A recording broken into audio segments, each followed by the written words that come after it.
धम्मपद तणावग्गो वितक्कपमतितस्स जंतुनो तिब्बरागस्स सुबानुपस्सिनो भियोतना पवंढती एसखोदळहं करोती बंधनं। जो माणूस वितर्काने पछाडलेला, तीव्र रोगी, देहाला शुभ समजणारा आहे, त्याची तृष्णा आणखी वाढते, तो बंधन अधिकच दृढ करतो।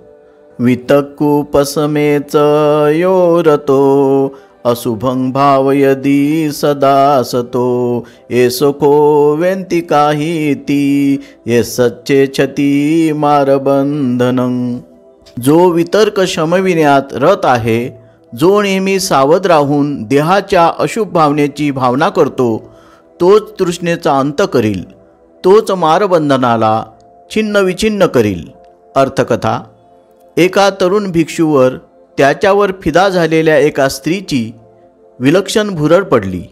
नंतर तो भिक्षूच्या पवित्र आणि शिस्तशीर जीवनावर चढफडू लागला, बेचैन झाला। म्हणून त्याला बुद्धासमोर नेण्यात आले असता त्याने आपल्या बेचैनीचे कारण बुद्धांना सांगितले। त्यावेळी मागील एका जीवनात त्या स्त्रीने त्या भिक्षूचा कसा विश्वासघात केला होता, तो प्रसंग बुद्धांनी भिक्षूला वर्णन करून सांगितला। त्या प्रसंगी बुद्धांनी वरील गाथा उच्चारली।